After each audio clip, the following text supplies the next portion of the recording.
dear students, good morning to everyone and welcome back to another video tutorial from Biology World. Last lecture में हमने आपको monohybrid cross के बारे में बताया था और एक जनरल क्रॉस के माध्यम से हमने आपको बताया था कि किस प्रकार से F2 जनरेशन में सेकेंड पीढ़ी में 1:2:1 रेशियो में सारे के सारे पौधे प्राप्त होते हैं। आज हम उसी क्रॉस को एक दूसरे मेथड के माध्यम से देखने जा रहे हैं और ये जो क्रॉस है एक साइंटिस्ट के द्वारा, एक ब्रिटिश साइंटिस्ट के द्वारा दिया गया था। आइए हम लोग देखते हैं इस क्रॉस को। तो आपको याद हो हमने लास्ट लेक्चर में जो लक्षण लिया था, जो कैरेक्टर्स लिया था, वो स्टेम की हाइट को लिया था। यानी कि कोई भी प्लांट, खास करके पी प्लांट की मैं बात कर रहा हूँ, पी प्लांट, क्योंकि पी प्लांट ही एक्सपेरिमेंट के लिए लिया गया था, किसके द्वारा? मेंडल के द्वारा। तो हमने आपको बताया था कि यहाँ पर स्टेम के हाइट के दो कंट्रास्टिंग ट्रेड्स थे। पहला जो ट्रेड्स था वह था आपका जो कि कम ऊंचाई का था, कम हाइट का था, जिसे हमने ड्वार्फ कहा था यानी कि बौना कहा था। और जो दूसरा ट्रेड्स था वह था काफी हाइट का था, जिसे हमने टॉल यानी कि लंबा कहा था। तो आइए हम लोग देखते हैं। यहाँ देखिए स्टेम के हाइट से रिलेटेड दो कंट्रास्टिंग ट्रेड्स हैं। फर्स्ट है आपका टॉल,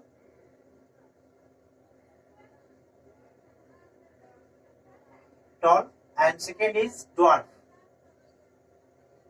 और दूसरा क्या है? ड्वार्फ। टॉल यानी कि लंबा, ड्वार्फ यानी कि बौना। आइए, टॉल के लिए हमने सिंबॉलिक फॉर्म यानी कि जो एलील लिया था वह था आपका कैपिटल टी, और ड्वार्फ के लिए जो था वह था आपका स्मॉल टी।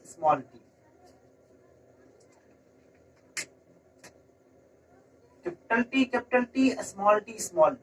ये जो है आपका ये पैरेंटल जनरेशन है, यानी कि ये जनक की पीढ़ी है।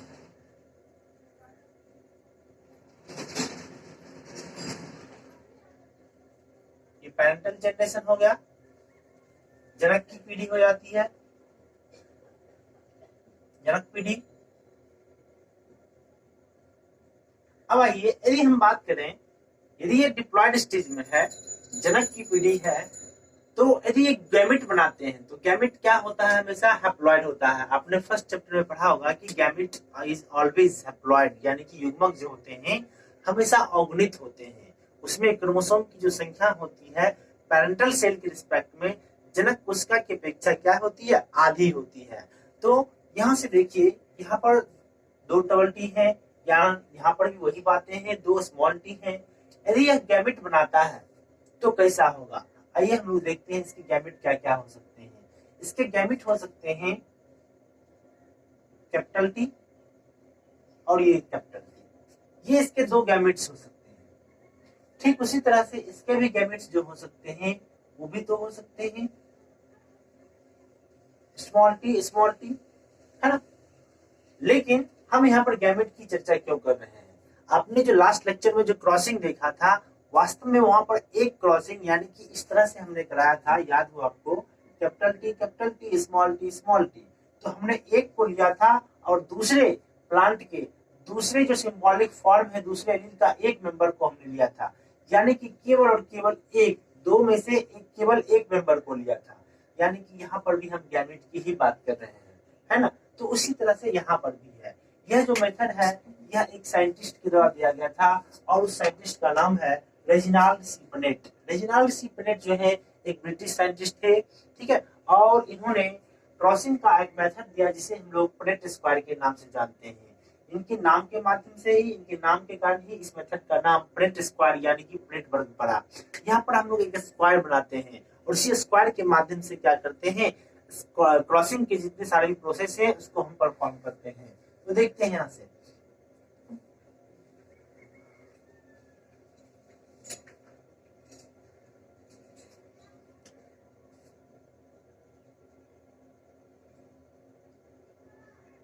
यहाँ पर हम 2x2 का रो और कॉलम लेते हैं।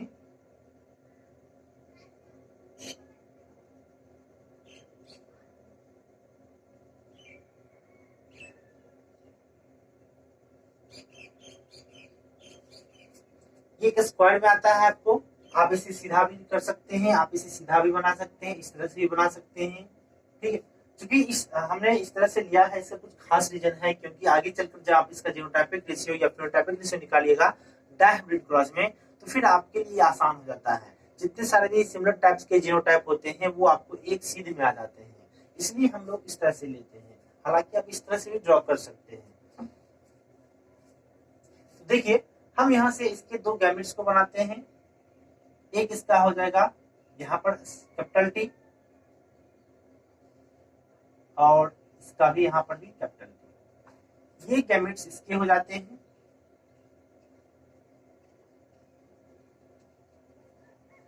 और इसका जो होगा gamete small T, small T,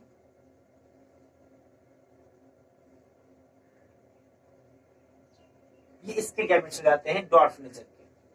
अब आइए, जिस तरह से आपने मैथ में मैट्रिक्स या डिटरमिनेंट्स पढ़ा होगा, तो वहां पर हम लोग क्या करते हैं, रो को मल्टीप्लाई करते हैं कॉलम के साथ, तो उसी तरह से यहाँ पर भी है। यहाँ पर क्रॉसिंग का मतलब ये होता है कि एक पेरेंट, दो डिफरेंट पेरेंट्स, यानी कि दो पेरेंट्स के बीच जो गैमेट्स का शेयरिंग होता है, उन दोनों को मिला करके हम लिखते हैं।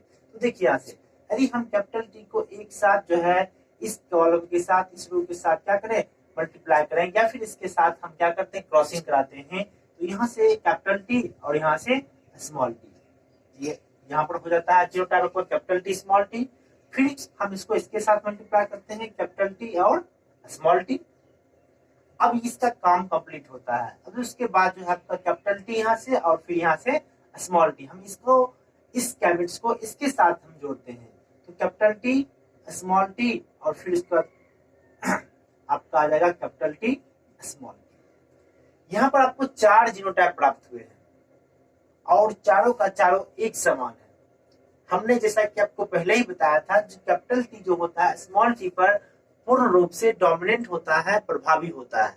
तो यहाँ पर जितने सारे भी जीनोटाइप्स प्राप्त हुए हैं, इन जीनोटाइप्स के सारे फिनोटाइप जो होंगे वो टॉल होंगे, यानी कि लंबे होंगे। तो यहाँ पर हम लिख सकते हैं all plants are tall,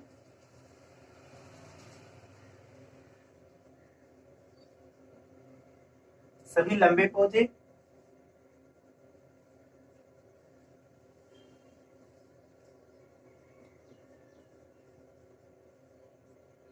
okay, आपको याद हो लास्ट लेक्चर में भी हमने आपको बताया था कि जब F1 जनरेशन में जितने सारे भी आपको रिजल्ट मिले थे वो सारे के सारे क्या थे, टॉल थे। ये F1 जनरेशन हो गया, प्रथम पीढ़ी, प्रथम संतति पीढ़ी, F1 पीढ़ी आप इसे बोल सकते हो, है ना। अब देखिए यहाँ पर जो आपको रिजल्टेंट मिला है, ठीक है, अब हम इन्हीं रिजल्टेंट के बीच आपस में सेल्फ पॉलिनेशन करवाते हैं, स्वपरागन कराते हैं। कैसे कराएंगे, हम यहाँ से दो कंपोनेंट्स को, दो को हम यहाँ से फिर से लेते हैं। तो यहाँ पर आपका हो जाएगा कैपिटल टी स्मॉल टी और कैपिटल टी स्मॉल टी। अब आप हमें ये बताइए कि ये जो आपको अलील प्राप्त हुआ है, ये होमोजाइगस है या हेट्रोजाइगस है, यानी कि समयुग्मजी है या विषमयुग्मजी है।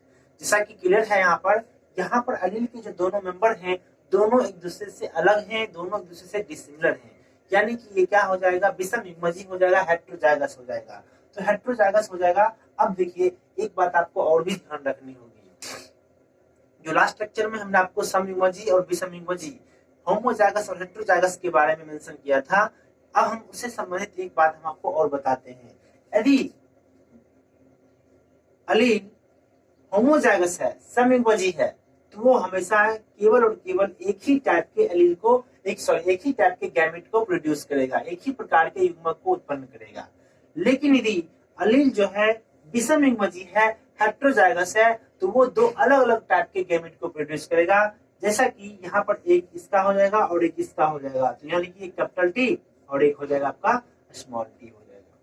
तो ध्यान रखिएगा कि जो समयुग्मजी अलील होंगे, जो होमोजाइगस अलील होगा, वो केवल और केवल एक ही प्रकार के गैमेट का फॉर्मेशन करेगा, जबकि जो विषमयुग्मजी होगा वो दो डिफरेंट टाइप के गैमेट का फॉर्मेशन करेगा, जिसके जेनेटिक कंस्टिट्यूएंट्स क्या होंगे, अलग अलग होंगे। तो देखिए यहाँ पर हम फिर आपको एक स्क्वायर बनाते हैं।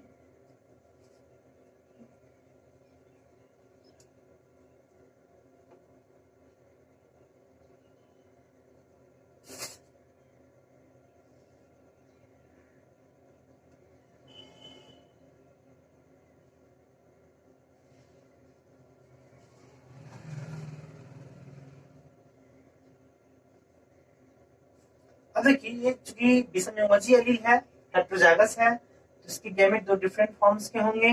एक यहाँ पर आपका हो जाएगा कैपिटल टी और एक हो जाएगा यहाँ पर स्मॉल टी, फिर यहाँ से कैपिटल टी और फिर यहाँ से स्मॉल टी। ओके, ये गैमेट्स हो जाते हैं इसके।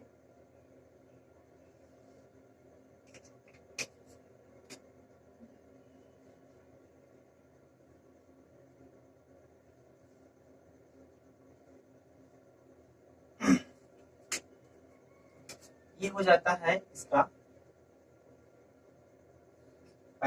इसके लिए आप ऐसे कर सकते हैं, यहाँ पर दो इन्वॉल्व हो रहे हैं, यहाँ पर इसके बीच सेल्फ पॉलिनेशन हो रहा है।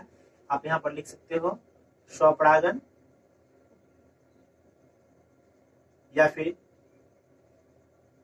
Self pollination.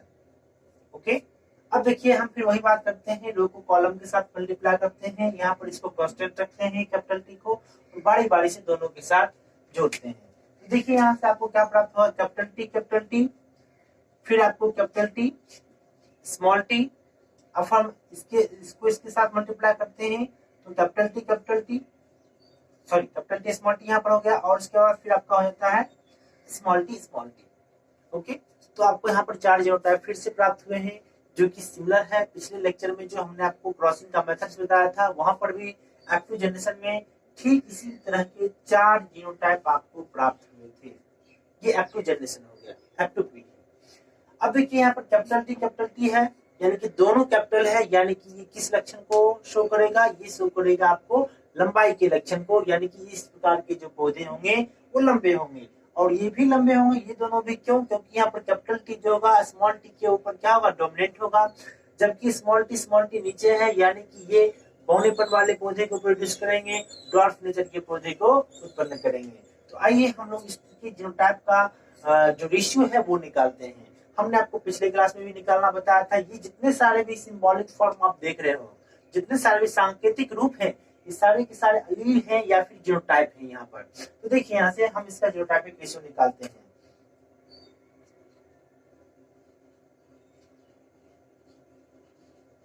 जीनोटाइपिक रेशियो यानी कि जीनोटाइपिक अनुपात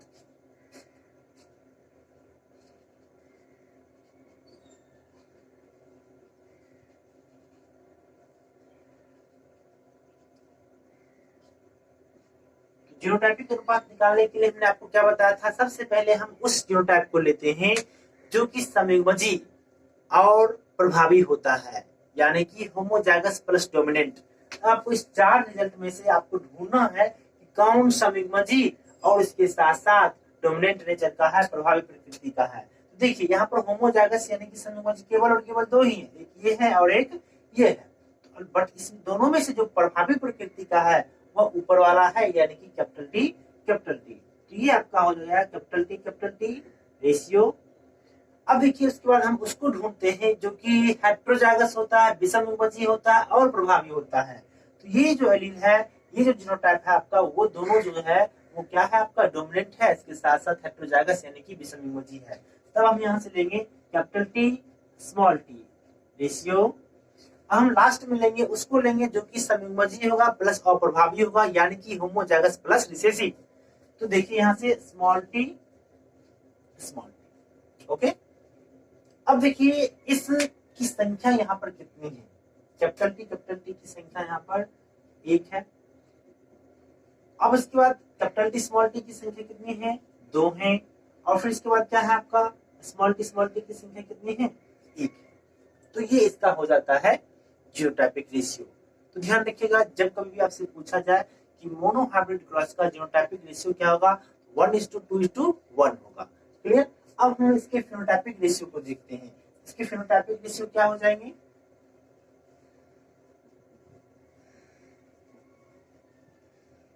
फेनोटाइपिक अनुपात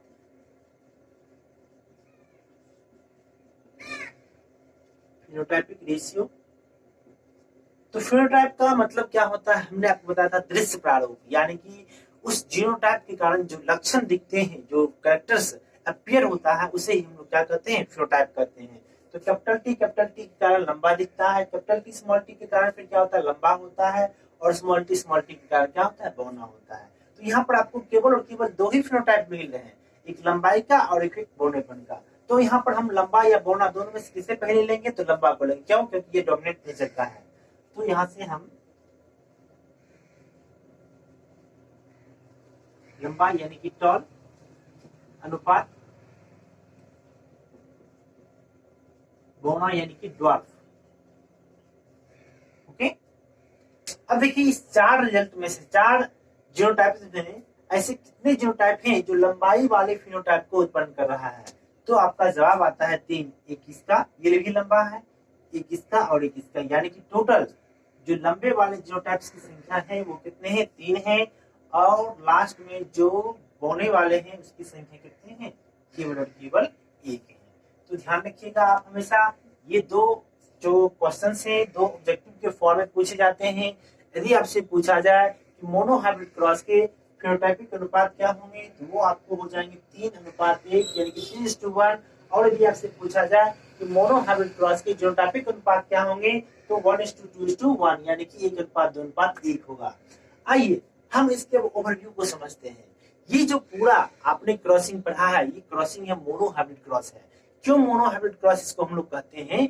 क्योंकि यहाँ पर एक ही लक्षण के दो कंट्रास्टिंग ट्रेट्स लिए गए हैं, एक ही लक्षण के दो विपरीत रूप लिए गए हैं।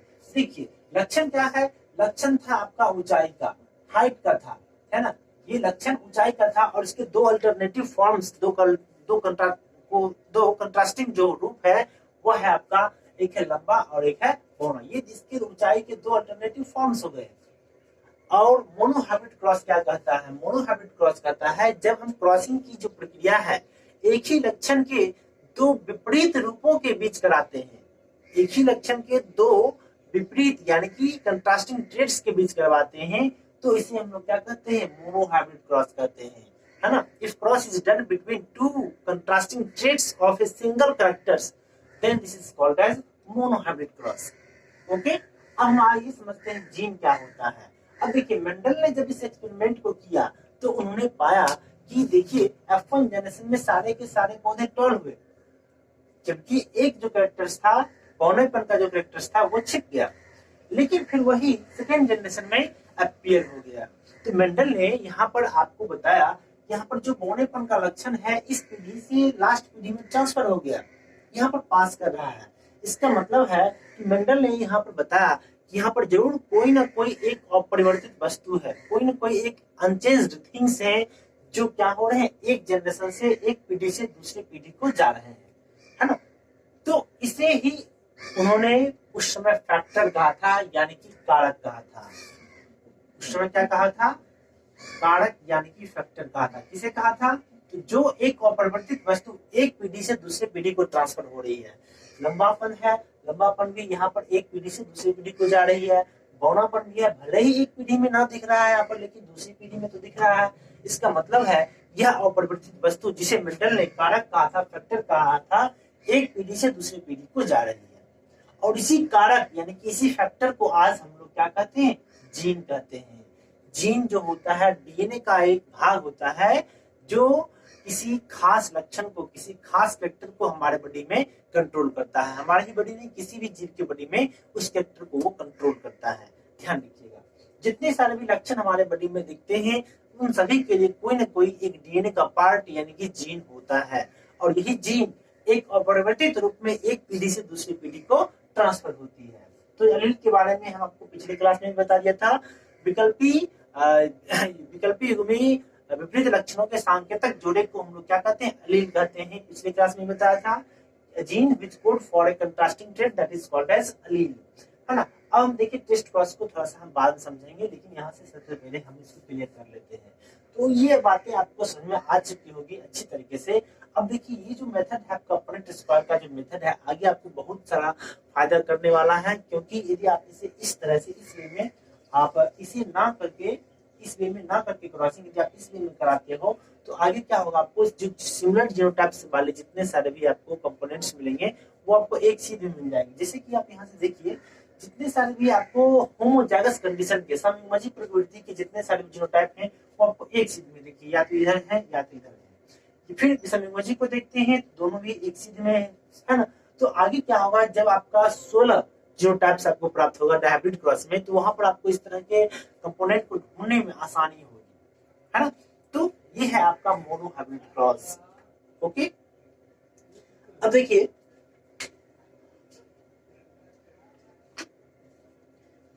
एक चीज आप यहां से गौर कर रहे होंगे, जो कैपिटल टी है, इस चार में से इसकी संख्या कितनी है। यदि नंबर में इसे आपको एक्सप्रेस करने कहा जाए, व्यक्त करने कहा जाए, तो आप इसे फिर कैसे करेंगे, तो देखते हैं हम लोग इसे।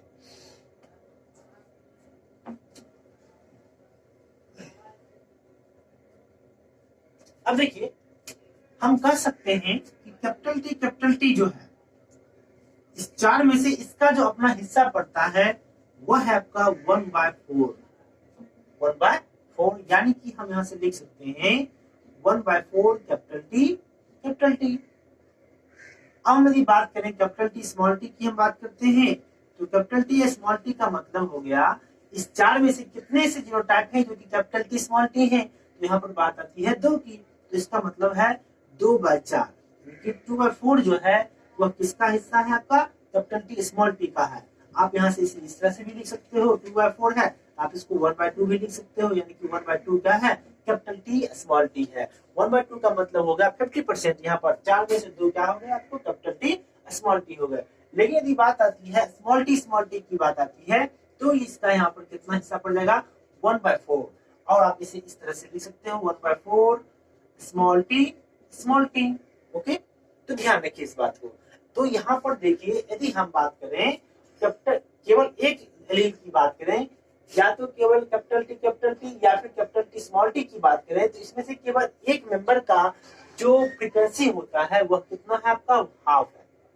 और जब दो हाफ हाफ मिल जाते हैं तो ये कंप्लीट एलील का फॉर्मेशन करता है। यानी कि आप देखिए ये हाफ है और ये भी हाफ है, और जब ये दोनों आपस में मिलते हैं तभी जाकर के कोई एक खास लक्षण को शो कर पाते हैं। तो ध्यान रखिएगा इस बात को। अब देखिए यहाँ से ये जो आपको टर्म सारा निकला है, इसे हम लोग एक बाइनोमियल इक्वेशन के माध्यम से एक्सप्रेस करते हैं। आप लोगों ने शुरू से ही बचपन से ही पढ़ते आ रहे हैं a प्लस बी का होल स्क्वायर, वो क्या होता है a square plus B square plus 2ab। या फिर ऐसे भी आप कह सकते हो a square plus 2ab plus B square, है ना। तो आप इसे इसी फॉर्म में एक्सप्रेस कर सकते हो। कैसे एक्सप्रेस कर सकते हो, तो हम लोग देखते हैं इसे।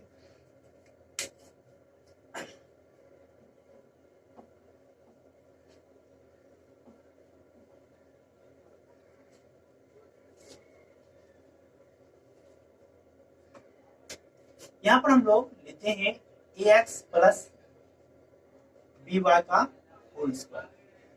यहाँ पर हम किसी एक चीज को मानते हैं कांस्टेंट टर्म, है ना। तो या तो आप a को मान लीजिए या फिर x को मान लीजिए। तो देखिए यहाँ से एक आपका है कैपिटल टी और एक है आपका स्मॉल टी, दोनों मिलकर के किसी एक लक्षण को फॉर्म कर पाते हैं। तो कैपिटल टी का यहाँ पर फ्रीक्वेंसी 1/2 होता है, यानी कि हम यहाँ पर क्या करेंगे, half capital T plus half small T, इस दोनों का होल स्क्वायर कर लेते हैं, है ना। तो यहाँ पर क्या हो गया, ए और बी जो है दोनों आपका कांस्टेंट टर्म आपका हो जाता है। तो देखिए यहाँ से ये हाफ और ये हाफ, कैपिटल टी में भी कितना है कांस्टेंट टर्म, यहाँ पर भी आपका हाफ है और ये इसका भी क्या है, हाफ है। दोनों हाफ हाफ मिल करके पूरा एक कंप्लीट होते हैं और तब जाकर के किसी एक लक्षण को उत्पन्न कर पाते हैं। तो यदि आप इसको तोड़ना चाहो तो फिर कैसे होगा, ये देखिए ये आपका हो जाएगा हाफ टी का स्क्वायर। आपने पढ़ा है ए प्लस बी का होल स्क्वायर क्या होता है, ए स्क्वायर। तो ए स्क्वायर यदि हम करते हैं तो हाफ टी का स्क्वायर क्या हो जाएगा, 1/4 टी, यानी कि 1/4 कैपिटल टी का होल स्क्वायर। लेकिन हम यहाँ पर क्या करते हैं, टी स्क्वायर ना लिख करके आप इसे capital T into capital T भी लिख सकते हैं, कोई दिक्कत नहीं होनी चाहिए आपको, है ना। प्लस 2ab, 2ab का मतलब हो गया 2 तो यहाँ पर हमने लिख दिया, फिर इसके बाद इसको इसके साथ मल्टीप्लाई करेंगे 1/2 इंटू 1/2, यानी कि आपका हो जाएगा 1/4। यहाँ से आपका हो जाएगा, तो आप इसे लिख सकते हो 2/4 लिख सकते हो, है ना। तो इस तरह से आपका 2 इंटू 1/4, यानी कि इसको आप क्या लिख सकते हो, 2/4 भी लिख सकते हो। तो यहाँ पर कैपिटल टी और स्मॉल टी भी है, तो कैपिटल टी स्मॉल टी। अब सबसे लास्ट में लिखते हैं हम लोग, अब है बी का होल स्क्वायर, यानी कि हाफ स्मॉल टी का होल स्क्वायर। हाफ का स्क्वायर 1/4 और स्मॉल टी का square small T into small T. अब हम इसे पूरी तरह से सिंपल फॉर्म में लाते हैं, ये आपका हो जाएगा 1/4 capital T plus 2/4 capital T small T plus 1/4 small T small T. अब देखिए ये इक्वेशन क्या कह रहा है, ये इक्वेशन कह रहा है कि चार जीनोटाइप में से एक जो है वह क्या है, कैपिटल टी है। ये इक्वेशन कह रहा है आपका कि चार में से दो जो है आपका कैपिटल टी स्मॉल टी है, और यहाँ पर चार में से एक जो है वो स्मॉल टी है। क्या आपको F2 जनरेशन में कुछ इसी तरह के जीनोटाइप मिले हैं? तो जवाब आता है हाँ। देखिए ये कह रहा है आपका चार में से एक जीनोटाइप क्या होगा, आपका कैपिटल टी होगा। देखिए यहाँ पर चार में से केवल एक जीनोटाइप है, वो क्या है, कैपिटल टी है। फिर चार में से दो जीनोटाइप क्या है, आपका कैपिटल टी स्मॉल टी है। सही बात है, यहाँ पर आपके देखिए कैपिटल टी स्मॉल टी, और फिर चार में से एक जीनोटाइप क्या है आपका स्मॉल टी है। ओके, तो इस तरह ये बायनोमियल इक्वेशन पर आपका ये पूरा जो आपका क्रॉसिंग का मेथड है वो आपको सटीक बैठ जाता है। तो हम आशा करते हैं इस सारी बातों को आपको समझने में कोई दिक्कत नहीं हुई होगी। तो ये आपका हो गया मोनोहाइब्रिड क्रॉस। लेकिन इसमें आपका एक पॉइंट आपका और भी बच रहा है। हमने यहाँ पर इससे पहले लिखा था टेस्ट क्रॉस,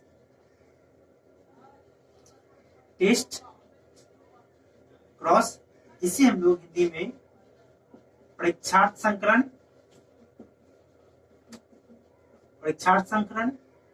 या फिर आप इसे बेटर होगा कि टेस्ट क्रॉस के नाम से ही याद रखें, ये आपके लिए बेटर होगा। टेस्ट क्रॉस क्या होता है? मोनोहाइब्रिड क्रॉस में आपने देखा कि जब हम क्रॉसिंग की जो प्रक्रिया है एक ही लक्षण के दो अल्टरनेटिव फॉर्म्स के बीच कराते हैं तो इसे मोनोहाइब्रिड क्रॉस कहते हैं। लेकिन टेस्ट क्रॉस क्या होता है? जब हम किसी प्रभावी फिनोटाइप वाले जीव का संकरण यानी कि क्रॉसिंग, जब हम प्रभावी फिनोटाइप वाले जीव का संकरण और प्रभावी फिनोटाइप वाले जीवों के साथ कराते हैं तो फिर इसे हम लोग क्या कहते हैं, टेस्ट क्रॉस कहते हैं, परीक्षार्थ संकरण कहते हैं, है ना। डोमिनेंट फिनोटाइप वाले ऑर्गेनिजम्स का क्रॉसिंग रिसेसिव फिनोटाइप वाले पेरेंट्स के साथ कराते हैं तो ये प्रक्रिया क्या कहलाती है, टेस्ट क्रॉस कहलाती है। इसे हम समझते हैं, एक स्कीम के माध्यम से समझते हैं। तो देखिए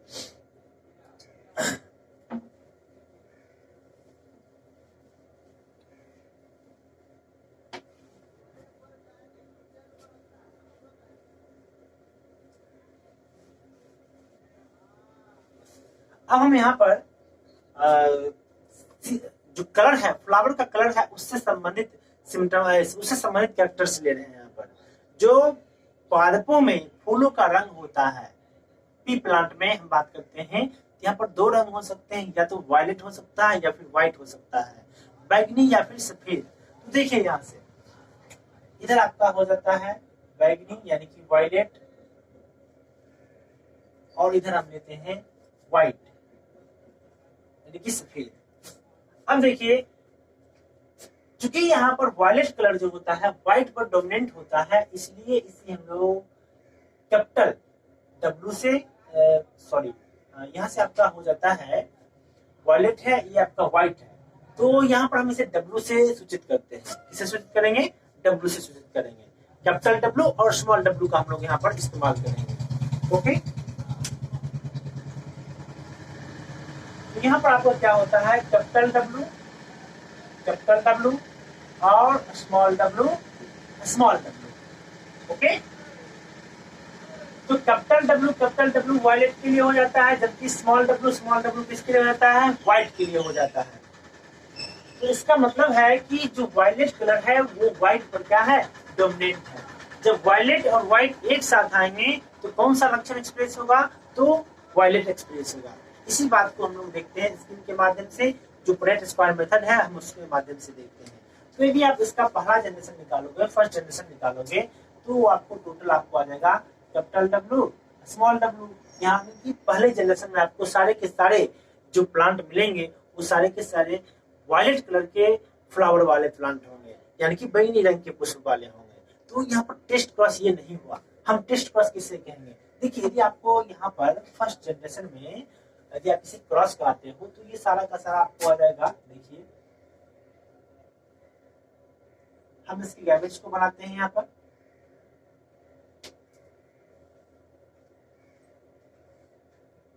तो इसके गैमेट्स 2 हो जाएंगे, ये कंफर्म है।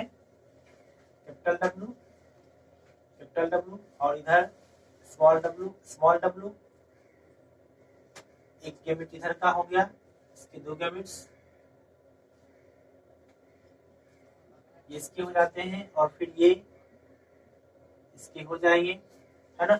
अब आप इसे क्रॉस कराइए तो कैपिटल डब्ल्यू के साथ स्मॉल डब्ल्यू, फिर आपका कैपिटल डब्ल्यू के साथ स्मॉल डब्ल्यू, फिर आपका कैपिटल डब्ल्यू के साथ स्मॉल डब्ल्यू और फिर आपका कैपिटल डब्ल्यू के साथ स्मॉल डब्ल्यू। ये इसका F1 जनरेशन हो गया। यहाँ पर सारे के सारे जो प्लांट्स मिलेंगे वो वायलेट कलर के फ्लावर वाले हो जाएंगे, है ना। ऑल आर वायलेट, है ना। अब देखिए F2 जनरेशन यहाँ पर हम निकाल देंगे, लेकिन F2 जनरेशन में क्या करेंगे, हम टेस्ट क्रॉस करवाएंगे। टेस्ट क्रॉस के बारे में मैंने आपको बताया कि जो डोमिनेंट फिनोटाइप वाले जीव हैं उसका हम रिसेसिव पेरेंट के साथ क्रॉस कराएंगे। तो ये जो आपको मिला है यहाँ पर कैपिटल डब्ल्यू स्मॉल डब्ल्यू, ये डोमिनेंट फिनोटाइप का जीव है, प्रभावी प्रकृति का है।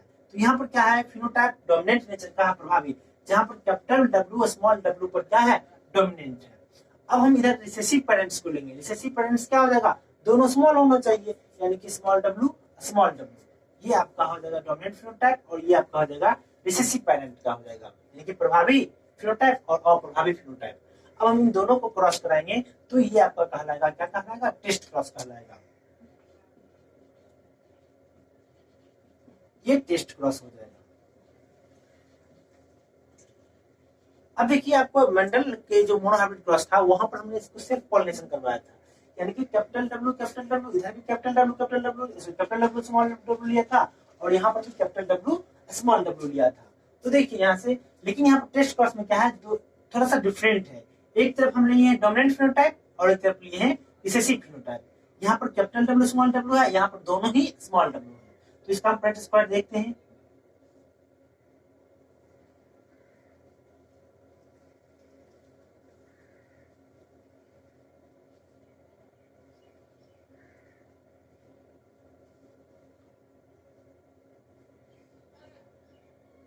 अब देखिए यहाँ से इसकी जो गैमेट्स होंगे वो कुछ इस तरह से होंगे। आपको यहाँ पर आपका कैपिटल डब्ल्यू और फिर स्मॉल डब्ल्यू, इधर आपका दोनों ही स्मॉल डब्ल्यू और स्मॉल डब्ल्यू।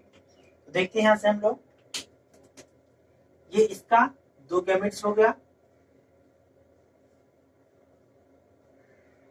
अब देखिए इसको आप मल्टीप्लाई कीजिए कॉलम के साथ, तो आपको यहाँ पर हो जाएगा कैपिटल डब्ल्यू स्मॉल डब्ल्यू फिर कैपिटल डब्ल्यू स्मॉल डब्ल्यू। अब इसको इसके साथ कीजिए, स्मॉल डब्ल्यू फिर स्मॉल डब्ल्यू। यानी कि आपको 4 जीनोटाइप्स में से 2 जीनोटाइप्स क्या है, आपस में सिमिलर है। ये कैपिटल डब्ल्यू स्मॉल डब्ल्यू की संख्या 2 है, स्मॉल डब्ल्यू की संख्या 2 है।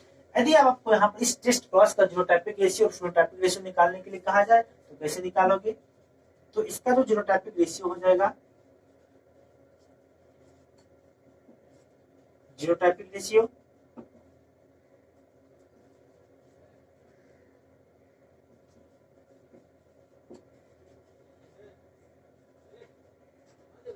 जीनोटाइपिक अनुपात। तो हमें अब जीनोटाइपिक अनुपात निकालने के लिए क्या करेंगे, हम सबसे पहले उसे लेंगे जो कि संयुग्मजी प्लस प्रभावी हो, होमोजाइगस प्लस डोमिनेंट हो। तो हम यहाँ पर खोजते हैं कि संयुग्मजी प्लस प्रभावी कौन है, तो यहाँ पर आपको एक भी नहीं मिलता है। हाँ, अब दूसरा खोजिए विसंयुग्मजी प्लस प्रभावी हेटेरोजाइगस प्लस डोमिनेंट, तो आपको एक मिल जाता है, दो मिल जाता है आपका कैपिटल डब्ल्यू स्मॉल डब्ल्यू। तो ये दोनों क्या है, आपको विषमयुग्मजी प्लस डोमिनेंट नेचर के हैं, प्रभावी प्रकृति के हैं। इसकी संख्या आपको कितनी आ जाती है, यहाँ पर 2 हो जाती है। आप इससे पहले लिख लीजिए नोट को, कैपिटल डब्ल्यू स्मॉल डब्ल्यू अनुपात स्मॉल डब्ल्यू। इसकी संख्या यहाँ पर कितनी हो जाती है, 2, और इसकी संख्या कितनी आ जाती है, 2। इसका मतलब है कि टेस्ट क्रॉस में जो जीनोटाइपिक रेशियो होगा वो क्या होगा, 2:2 होगा, यानी कि दोनों ही क्या होंगे, एक समान होंगे। दोनों ही क्या होंगे, एक समान होंगे। आइए मैं लोग इसका फिनोटाइपिक रेशियो निकालते हैं।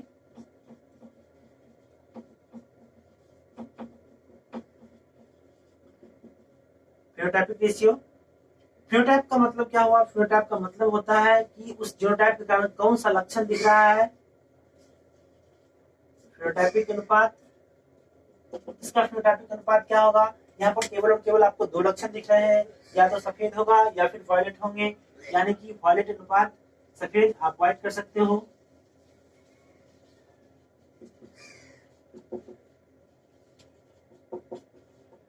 तो इसकी संख्या देखिए, यहाँ पर दो चार जीनोटाइप आपको मिले हैं, लेकिन इसमें से दो फ्लावर जो है, दो प्लांट के जो फ्लावर होंगे वो वायलेट होंगे और शेष दो के क्या होंगे? व्हाइट होंगे, यानी कि स्मॉल डब्ल्यू स्मॉल डब्ल्यू। ये है आपका स्मॉल डब्ल्यू यानी कि व्हाइट कलर के जो फ्लावर हैं, और ये है आपका वायलेट कलर का। इसकी संख्या भी यहाँ पर कितने हैं? दो, और इसकी संख्या भी कितने हैं? दो, यानी कि 2:2। तो इस बात से यहाँ पर स्पष्ट होता है कि टेस्ट क्रॉस में जीनोटाइपिक रेशियो और फिनोटाइपिक रेशियो दोनों क्या होंगे? समान होंगे, हमेशा 2:2 होंगे, या फिर इसे आप 1:1 भी लिख सकते हैं। ओके, तो ये आपका टेस्ट क्रॉस हो गया। तो टेस्ट क्रॉस का मतलब हो गया कि जब हम प्रभावी फिनोटाइप वाले जीवों का अप्रभावी फिनोटाइप वाले जीवों के साथ क्रॉस कराते हैं, तो इसे हम लोग टेस्ट क्रॉस कहते हैं। When dominant phenotype organism is crossed with recessive type of plants, then this is called as test cross. तो आज के लिए हम इतना ही रखते हैं, मिलते हैं हम लोग किसी अगले लेक्चर के साथ। तब तक till then take care, be happy.